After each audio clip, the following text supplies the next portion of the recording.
Good morning, students. We are going to start our new lesson, and here the fourth lesson is omitted. I had said something else in the previous lesson, but really the fourth lesson is omitted, but the third lesson is not omitted. So we are going to start this lesson, and one of your classmates only find out this, and she told me that, madam, it is not third chapter, it is fourth chapter which is omitted.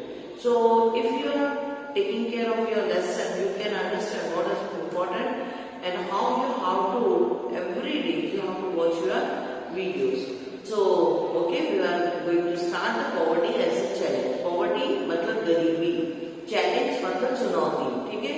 तो poverty जो है वो एक चुनौती है हमारे देश के लिए. So overview पे जाएंगे and let me read it. Then this chapter deals with one of the most difficult challenges faced by the independent India, poverty. स्वतंत्र भारत में सबसे ज्यादा जो मुसीबत भरा या जो सबसे बड़ी चैलेंज थी वो गरीबी को हटाना, उन्मूलन. अगर हम इसके शुद्ध हिंदी का शब्द इस्तेमाल करें तो गरीबी उन्मूलन. उन्मूलन मतलब ये होता है जैसे किसी पेड़ के मूल यानी कि इसका रूट है उसको उखाड़ के फेंक देना. सो गरीबी को हमारे देश से उखाड़ कर फेंकना ये बड़ा चैलेंज था. After discussing this multi-dimensional problem through example, the chapter discusses the way poverty is seen in the social science. Then poverty trend in the India and the world are illustrated through the concept of the poverty line. अगर हम देखें तो poverty को कैसे पहचाने, तो poverty line यानी कि हाँ पूरी दुनिया में एक लाइन बनाई है, एक सिस्टम बनाया है कि भाई इतनी कमाई से नीचे की लाइन में जो है वो अंडर पॉवर्टी है और इस लाइन के ऊपर की जितनी कमाई है वो जो है अबव पॉवर्टी है. तो इस तरीके की एक सोशल साइंस सिस्टम ने या सामाजिक वैज्ञानिकों ने इस तरह का एक सोच बना के रखा है. सॉरी. देन अगर हम देखें पॉवर्टी ट्रेंड इन इंडिया, अगर हम देखें तो पॉवर्टी कई इस लेसन में हम कई सारे इलस्ट्रेशन यानी एग्जाम्पल देखेंगे और एग्जाम्पल के बाद हम देखेंगे कि पॉवर्टी एंटी पॉवर्टी मेजर्स क्या है यानी कि पॉवर्टी से बचने के तरीके क्या क्या हो सकते हैं. देन एंटी पॉवर्टी मेजर्स जो गवर्नमेंट ने लिए हैं जिस तरीके से गरीबी का उत्थान किया जा सके, गरीबी का उन्मूलन किया जा सके और गरीब लोगों का उत्थान किया जा सके. देन ह्यूमन पॉवर्टी जो है वो क्या चीज है उसके बारे में हम लास्ट में टच करेंगे. So let me come to introduction. So we are going to see in our daily life we come across many people who we think are poor. They could be landless laborers in the village or the people living in the overcrowded jungli in the city. यहाँ पर दोनों चीज को mention किया है, urban poverty को भी और रूरल पॉवर्टी को भी. रूरल पॉवर्टी में ज्यादातर वो किसान होते हैं जिनके पास खुद की जमीन नहीं होती तो वो गरीब है. हम पिछले पालनपुर में पढ़ ही चुके हैं कि सविता और ऐसे बहुत सारे व्यक्ति थे जिनको दूसरों के खेतों में काम करना पड़ता था, जो उधार लेने के कारण क्या हो गए थे, डेप्ट हो चुके थे. तो वो लोग गरीबी के नीचे रह जाते हैं. और दूसरा शहर में अगर हम देखें तो वो लोग जो भी स्लम में रहते हैं, झुग्गी झोपड़ी में रहते हैं और तकलीफ उनकी जिंदगी में कमी रहती है. They could be daily wages workers at construction site or the children working in the dhaba. गरीबों की बड़ी तादाद है जो कि अलग अलग जगह पे दिखाई देती है, जैसे बड़ी बड़ी इमारतें बनाने वाले जो मजदूर होते हैं और ढाबा में काम करने वाले जो बच्चे होते हैं, चाय की रेकड़ी में काम करने वाले जो होते हैं, कई बार रिक्शा पुलर्स जो होते हैं. अपने यहाँ पर अलग तरह के रिक्शा पुलर्स है, परंतु अगर आप बड़े शहर में चले जाएं तो वो लोग इंसान भी रिक्शा खींच के जाते हैं. या फिर अगर साइकिल रिक्शा वाले को देखो तो भी उनकी जिंदगी जो है स्लम में होती है और वो काफी गरीब होते हैं. इसके अलावा अगर हम देखें तो बैगर्स होते हैं जो कि भीख मांगते हैं, प्लास्टिक की थैलियां कचरा इकट्ठा करने वाले वो भी जो है वो अगर देखें तो बॉडी के जो अंडर आते हैं. In fact every fourth people in the India is poor. ये बहुत शर्म की बात है पर कहना पड़ेगा कि हर चौथा व्यक्ति हमारे देश में आज भी क्या है, गरीब है. और आप सब जानते हैं कि जब से लॉकडाउन है, जब से कोरोना का प्रॉब्लम है, इकोनॉमी और डाउनफॉल हुई है और लोग जो है गरीबी के अंदर के चपेट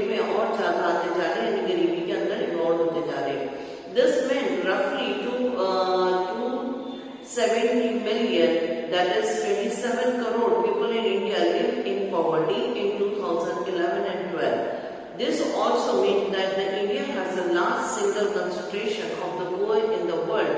This illustrated the seriousness of the challenge. अगर हम देखें तो अभी इस सारी डेटा पढ़ने के बाद आपको पता चल जाता है कि 27 करोड़ अगर गरीबी के तबके में है या गरीब रेखा के अंदर है तो हमारे देश के लिए कितना बड़ा चैलेंज है, कितनी बड़ी चुनौती है कि इन सबको गरीबी की रेखा के ऊपर लेके आना जरूरी है। अब यहाँ पर दो हम जो है स्टोरीज देख रहे हैं। I will just go with it. मैं आपको हिंदी में इसका नक्शा बोलती जाती हूँ, आप लोग इसको जरूर पढ़ें क्योंकि बहुत इंटरेस्टिंग भी होती है। और जब एक बार ये हमको समझ में आ जाता है कि ये क्या बोल रही है, इलस्ट्रेटिव स्टोरीज क्या बोल रही है, तो हमें इजी होता है कि क्या लेसन आगे समझाना चाहता है।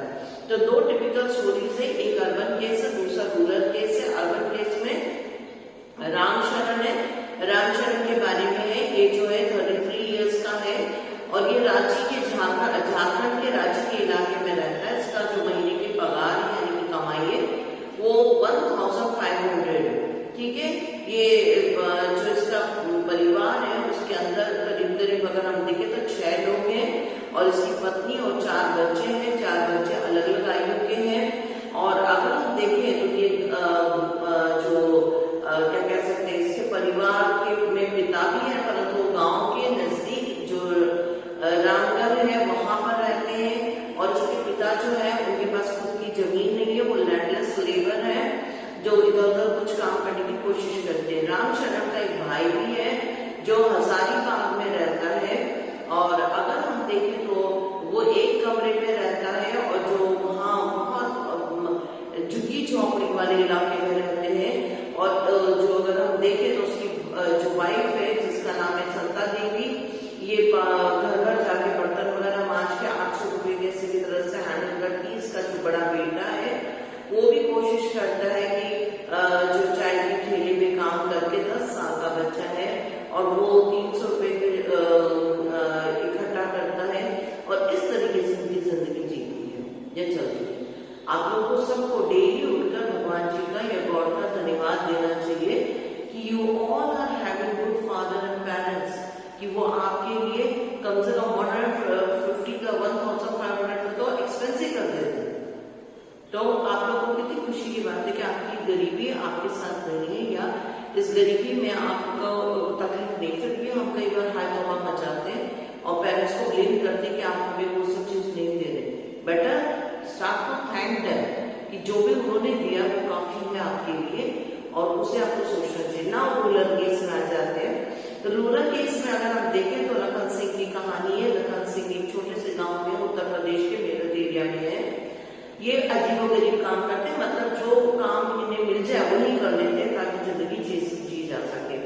अगर हम देखें तो उसको इस काम के लिए 50 रुपये प्रतिदिन और इस तरह से, या कभी दाल मिल जाती है, कभी गेहूं दे दिया जाता है, कभी बची कुछ सब्जियां मिल जाती है। इस तरीके से वो एक अच्छे घर में रहता है जो गांव के बाहरी इलाके में। उसकी औरत जो है वो सारा दिन जो है रचका काटने में, रचका जो है उसको कट करके जानवरों को देना होता, तो चॉपिंग द फोल्डर्स के में काम करती, लकड़ियां ढूंढती, पानी भर के डालती। इसके पिता को टीबी की बीमारी हो गई है परंतु वो उसका सही इलाज नहीं कर पा रहा क्योंकि सही इलाज गवर्नमेंट दवाई दे सकती है पर डाइट नहीं दे सकती। डाइट तो आपको ही खरीद के अवेलेबल करना होता है, तो वो ये जो है लखन सिंह नहीं कर पाता।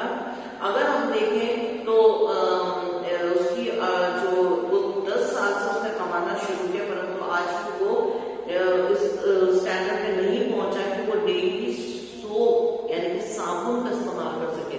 कैन यू इमेजिन लॉकडाउन में साबुन नहीं होना, हम बड़े जोर से टीवी में दिखाते हैं wash your hand, wash your hand. बेचारे के पास साबुन नहीं है, वो क्या वॉश करेगा? पानी से वॉश करेगा या राख से वॉश करेगा या मिट्टी से वॉश करेगा? तो हमें वही मैं कह रही हूँ, जो ऊपर वाले ने और आपको जो क्या है क्या कह सकते हैं, क्या कहते हैं, सोप है आपके पास, हैंड वॉश है आपके पास, सैनिटाइजर है आपके पास, और ये सारी चीज होने के बाद के कारण आप सेफ और सिक्योर है। पर हमारे देश में कई लोग ऐसे हैं जिनके पास आज भी सोप नहीं है। the natural things to cleanse their hand. तो ये चीज सोचने वाली है कि हमें जो चीज मिली है उसके लिए हमें आज में धन्यवादी होना चाहिए, पेरेंट्स का और ऊपर वाले का। नाउ द मेन लेसन, तो यहाँ पर दोनों कहानी जो आपने देख ली, दोनों कहानी जो शहरी है और ग्रामीण है, कुछ पॉइंट्स निकल के आते हैं, मैं यहीं पे रोकूंगी। ये कुछ पॉइंट्स में खास पॉइंट क्या है, गरीब आखिर कौन होगा। तो गरीब होने के लिए अगर हम देखें तो क्या है, यहाँ पे आपके पास 7 पॉइंट है, ये बहुत इंपॉर्टेंट पॉइंट है। पहला जो गरीबी होने का जो इंडिकेटर है वो लैंडलेस होगा, उसके पास खुद की जमीन नहीं होगी। अनएम्प्लॉयमेंट होगी, उसके पास रोजगार नहीं होगा। साइज ऑफ द फैमिली, जिसका परिवार बड़ा होगा उसको भी प्रॉब्लम होगा और वो भी गरीबी के नीचे रहेगा। इलिटरेसी, असाक्षरता, आप सबको हम साक्षर बनाने की कोशिश में लगे, कृपया करके व्यूज दिखाएं। आप लोग जैसे लेसन आता है, सिर्फ 10 बच्चे ने देखा, कहीं 5 बच्चे, वो देखे, वो जो बच्ची ने देखा था उसको उसी दिन देखे, उसी दिन मुझे आगाह नहीं किया होता तो ये नहीं हो पाता कि मेरे को ध्यान आता कि हाँ बोलने कुछ और नया किया। सो प्लीज आप जरूर डेली लेसन देखें तो आपको जो सही से एकदम राइट टाइम पे सब कुछ अवेलेबल होता रहेगा। देन हम देखें तो poor health and mall nutrition, जैसे हमने जो है विकास और शाखा के स्टोरी में देखा था, विकास को क्या हो गया था, ऑर्थराइटिस हो गया था, तो वो सही तरीके से कमा नहीं सकता, ज्यादा देर बैठ नहीं सकता था।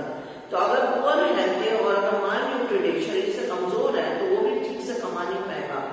चाइल्ड लेबर जहां पे भी जाएगा उसको बड़ों की जितनी कमाई नहीं मिलेगी, उसको उसके आधे या जितना मालिक चाहता है उस हिसाब से उसको कमाई दी जाएगी, तो वो गरीब ही रह जाएगा। हेल्पलेसनेस, कोई मदद नहीं करना चाहता और वो बिना मदद के क्या है, ऐसे पता नहीं कैसे दर्दनाक परिस्थिति में रहती है। इस दुनिया में सारे तो सोनू सूद नहीं हो सकते ना। आपने देखा था ना सोनू सूद ने लॉकडाउन में क्या है कि जो लेबर्स थे, जो वही पुअर एंड पुअरेस्ट थे, उनको जाके हेल्प किया। तो सारे तो नहीं बन सकते, आप भी नहीं बनेंगे, क्योंकि हम लोग तो सब काम करते हैं फोटो खिंचवाने के लिए या दुनिया को दिखाने के लिए या राजनीतिक तंत्र में अपने आप को होल्ड करने के लिए। हकीकत में जो हम कहते हैं कि पॉवर्टी एलिवेशन है, अगर वो करना चाहते तो आज हमारा विश्व अमेरिका ही बन चुका हो। सो जो भी हो, पर अगर आप पढ़ते हैं, आप समझते हैं इन चीजों को, आगे जाके उस पर इफेक्टिव तरीके से वर्क करते हैं, so that will be the right social science studies. Okay, आज के लिए इतना ही काफी, और जरूर पढ़ लीजिए। मैं होमवर्क नहीं दे रही हूँ, बात दे दूंगी। Have a nice day.